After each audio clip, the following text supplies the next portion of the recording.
Welcome to Bad Idea Metals. I'm Anthony and we're finally back outside processing some board trimmings. We've got some board trim from somebody who asked me how much gold is actually in this box. So I want to thank Nate for giving me this box to work with. Let's figure out our total weight and I'll show you what I'm going to do with this. Okay, before I get too far into this, you can kind of see the gold track underneath, and there's going to be a lot of copper in here, but this is the gold track underneath the solder mask. To give you an idea, you can kind of see right here at the tip of my finger that there's a yellow board, this fiber board, and then you can see the yellow of the gold that is plated on this panel. But if you look closely in this groove that's been cut by I don't know who, somebody before it came to me, you can see that there's copper in there as well.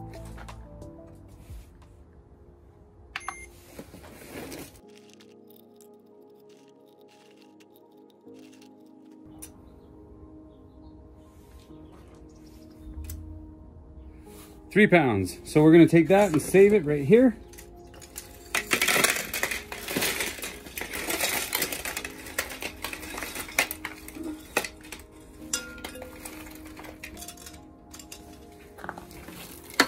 Okay, so that's the end of the box. We have an additional 1 and 0.2 ounce. So 4 pounds, 2 ounces, roughly. We're gonna round up just a touch. Well, there you go.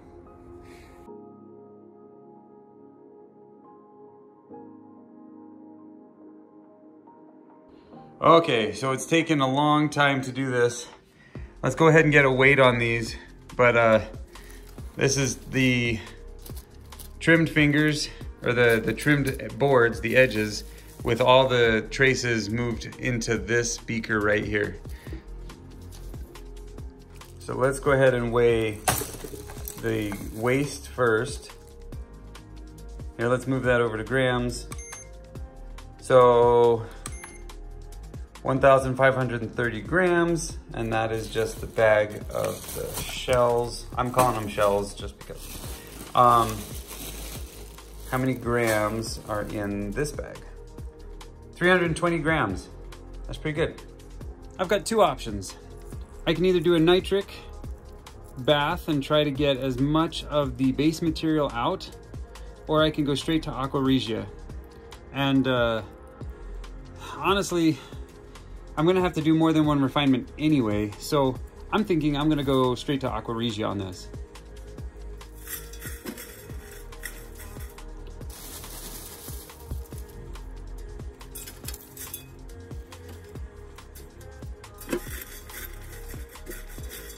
Okay, that's right about where I want it for this first batch. I want to see how this reaction is gonna go, and we can always add more solid material.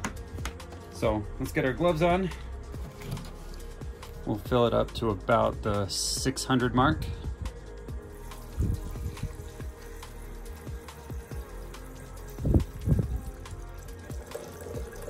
Okay.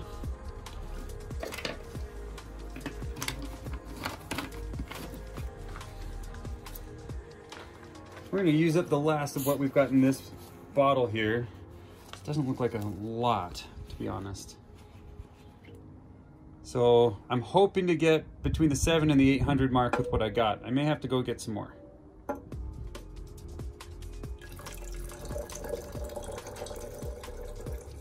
Oh, sad.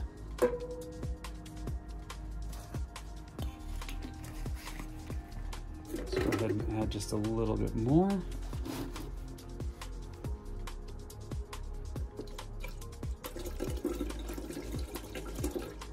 Let's go up to that 800 there. Now these liquids are cold, but they'll warm themselves up here in just a second. Look at that reaction start.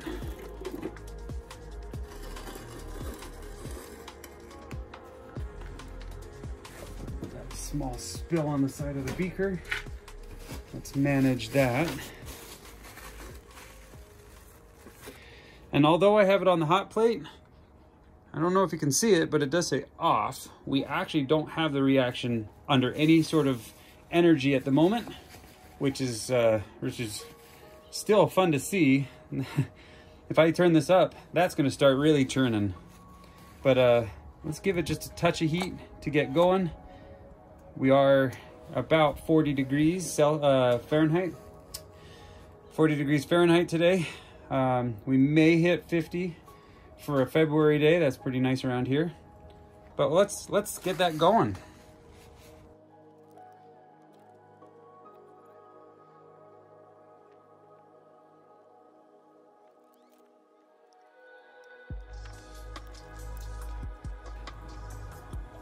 All right, it's been on for a few minutes. Let's turn this up, because I do want this to move as quickly as we can. We still have a lot to go through. We want to eat up as much material as we can. All right, let's turn the heat down for a minute. We're gonna transfer this over, just considering my options here.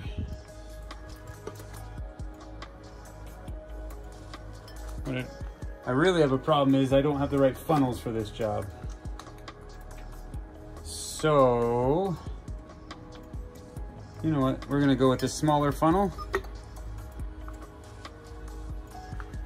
We're going to catch as much of the liquid as we can.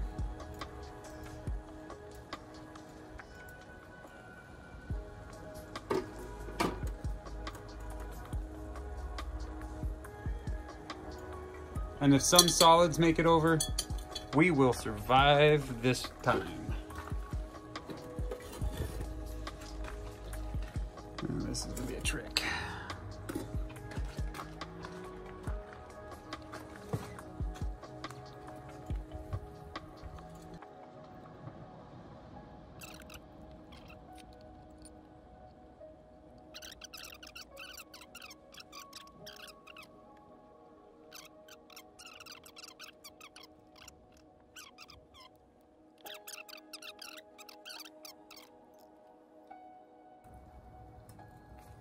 All right. I think we're gonna call that good. I just don't want this overflowing. That's really what I'm trying to solve, is my beaker sizes. I don't want this to overflow. There's such a slush of solder mask, but not all the solder masks are stripped of their metals yet. So let's put our top back on that.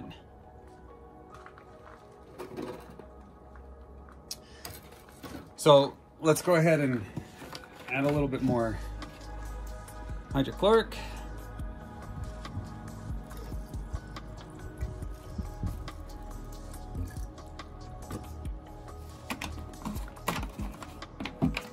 Let's add our foils before we add the nitric, because as soon as I add the nitric, it's going to start fuming up, and I want to avoid being right next to it when it does that.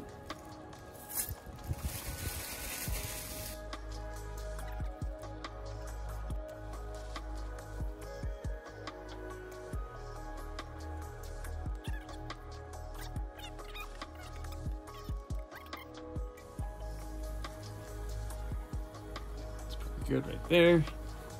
Look like about 100 milliliter. Ooh, it's already sizzling. Let's go ahead and put our top back on that. We'll let that heat up, reduce what metals are in there. And at a certain point, I want to reintroduce, like you can see some metal right here. So we need to reintroduce these solids back in. So let's let that reaction go. All right, so what we're gonna do is we're going to get as much of the solids caught out of this as we can.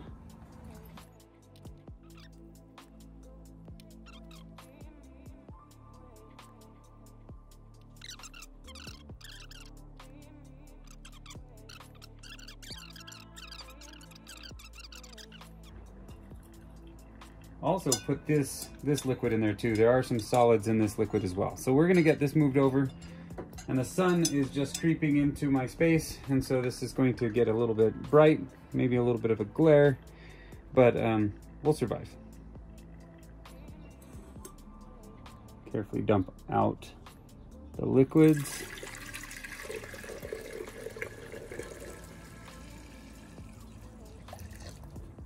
Since this was our last pass, we want to rinse this out.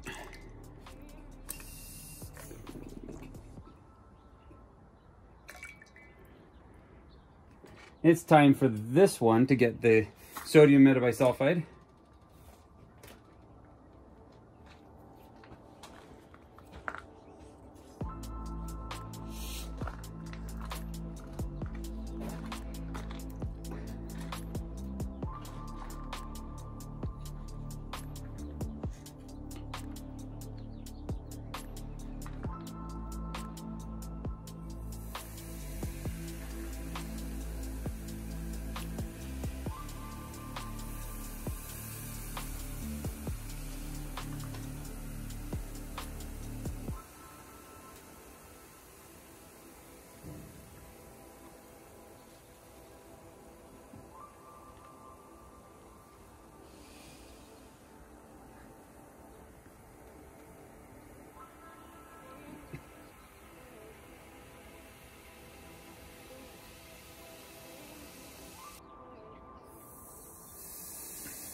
We've got our sodium metabisulfite again. We've got our little measuring beaker, my little measuring cup. We don't want to go too fast. This stuff, as you saw in a previous refinement, that it can react with the nitric. And what we're wanting to see is a nice dark color followed by the drop.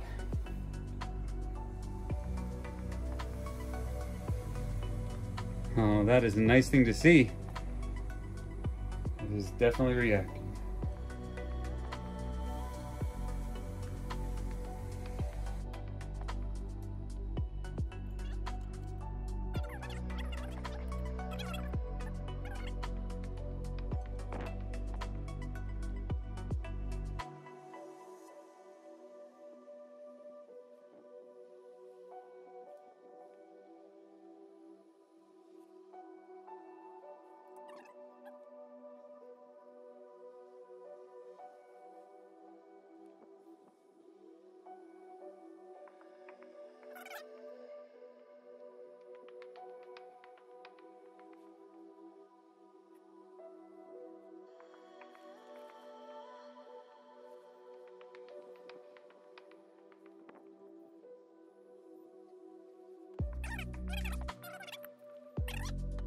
All right, so this is the refinement that we're left with after 4 refinings.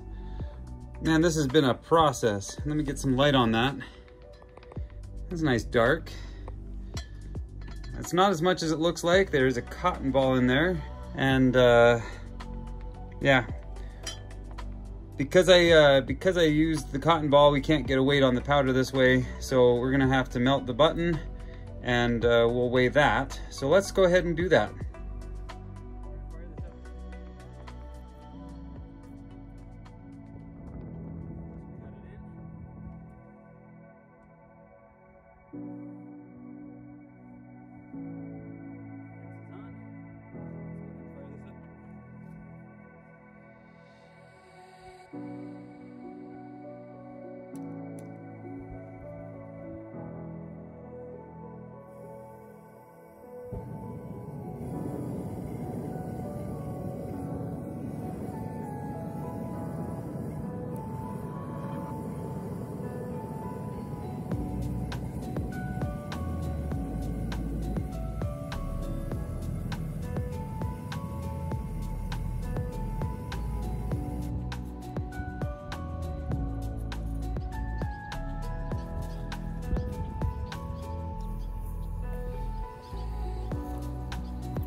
You do need it to be significantly hot, but some is going to be better than others. Some heat is going to be better than no heat, but it'll finish coming up to temp. We're going to put these in. Let's tilt the camera up. That's going to go for a little while, about 15-20 minutes. Apologize, there's a truck down the street just making a ton of noise. Huh. But yeah, about 15-20 minutes. We'll let that go, and I'll show you what happens after that. As I let this sit in the lye solution for an extra few hours, just as the solution was cooling down, it finished eating away the solder mask, and you can see on all the different ones here that indeed it is copper. Right here, this is a nice little piece of gold flashing, but up higher on that same stick, it's all copper. So what this tells me is that the solder mask was revealed when it came time to do the sublimation of the gold, and it's just such a thin flashing. So it's gonna be copper underneath, and here's, if you look closely right here where the 13 has been eaten away a little bit better. Let's see if I can get some of that. Nope, it's not gonna come off. But regardless, you can see all the blemishes in the solder mask. On this left-hand side, you can see where the gold sublimation, the gold flashing applied, except for where that solder mask was. So that's really all I wanted to jump in here and show you. A little bit more conclusive view of the copper under the solder mask, and where the solder mask was not perfectly sealed up. It was able to lay down some gold flashing. So yeah, there's really not a whole lot here.